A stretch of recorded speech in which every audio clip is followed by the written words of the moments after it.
हमारे पास दूसरे टाइप की फ़िश है इनलैंड फ़िश। इनलैंड फ़िश मतलब जो कैनाल्स, पॉन्ड्स, रिवर्स, रिजर्वायर्स में जो हमको मिलती है ना, वो वाली फ़िश।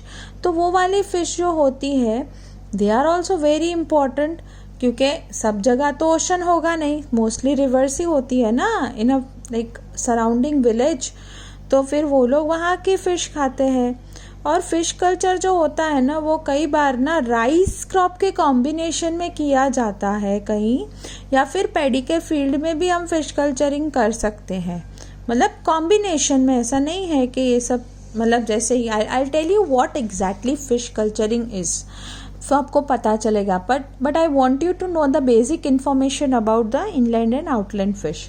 सो देखिए, कुछ कॉम्बिनेशंस ऐसे होते हैं जहाँ पे आप 5 से 6 टाइप के फिश को एक साथ ही फिश पॉन्ड में डाल दो, ताकि वो अच्छे से ग्रो होके बाहर आए। अब जैसे फॉर एग्जाम्पल ये 5 से 6 टाइप हमें क्यों यूज़ करने हैं, I tell you a very simple reason behind it, that अगर आपने वेराइटीज़ नहीं डाली तो फिर एडप्टेशन कम हो जाएगा। जैसे आप अगर क्लास में जाते हो तो कोई बच्चा होशियार है, कोई बच्चा एकदम डल है, कोई बच्चा एवरेज है, तो आपको वेराइटी ऑफ पीपल मिलते हैं अपनी क्लास में, वेराइटी ऑफ बच्चे मिलते हैं, राइट। तो you find comfortable to adjust के भाई चलो मेरा जोन अगर एवरेज है तो मैं किसी होशियार के साथ फ्रेंडशिप करूँ तो मैं अपना लेवल बढ़ा सकूँ, राइट। अब मान लो कि आप सारे एकदम ब्रिलियंट हो और आप ब्रिलियंट की ही क्लास में हो, सारे बच्चे आपकी क्लास में ब्रिलियंट है, तो कंपटीशन क्या रह गया, मतलब there is just a competition of 1 और 2 मार्क्स। तो यहाँ पे आपका माइंड ग्रो नहीं करेगा। You can only grow your mind when you see a competition much tougher than yourselves, and that can only be given if you have a different types of people in one environment। तो यहाँ पे भी यही कर रहे हैं, इसीलिए 2-3 type की फिशेस को एक साथ रख रहे हैं ताकि वो अच्छे से ग्रो हो सके, डिसीज रेजिस्टेंस बन सके, एक्सेट्रा एक्सेट्रा। सो अब देखिए, फूड जो होता है ना उनका, वो बहुत इम्पोर्टेंट होता है क्योंकि उस पर ही उनका नर्चरिंग डिपेंड करता है। तो फूड ऑलवेज हमें अच्छे से डालना चाहिए। अपार्ट फ्रॉम दैट, अगर जैसे फॉर एग्जांपल फ़िश का नाम है कटलास, अब वो सरफेस पे रहती है। रोहू नाम की फ़िश है, वो मिडल जोन में, मतलब जैसे मान लो कि ये ग्लास है तो ऊपर आपको मिलेगी कटलास, बीच में आपको मिलेगी रोहूस और एकदम नीचे आपको मिलेगी मृगल्स या फिर कॉमन कार्प।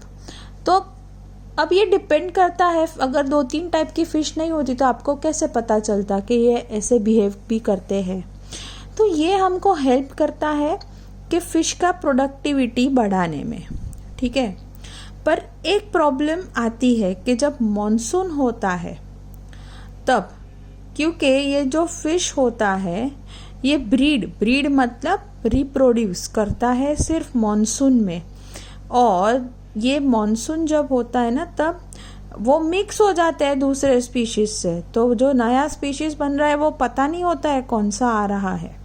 कई बार ये भी प्रॉब्लम होता है, इसीलिए ना फिर क्या करते हैं कि हार्मोनल स्टिम्युलेशन देते हैं। हार्मोनल स्टिम्युलेशन मतलब रिप्रोडक्शन करने के लिए हमको हमारे बॉडी में एक केमिकल होता है जिसको हम हार्मोन बोलते हैं, उसको एक्टिवेट करना पड़ता है।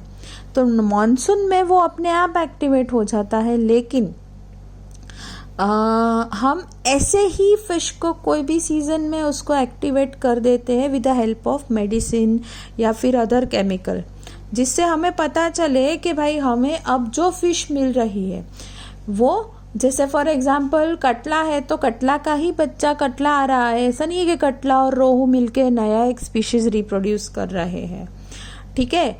और ये जो मैं केमिकल बोल रही हूँ ना, ज़्यादातर खाने के साथ दिया जाता है ताकि वो लोग अच्छे से रिप्रोडक्शन कर सके, ठीक है।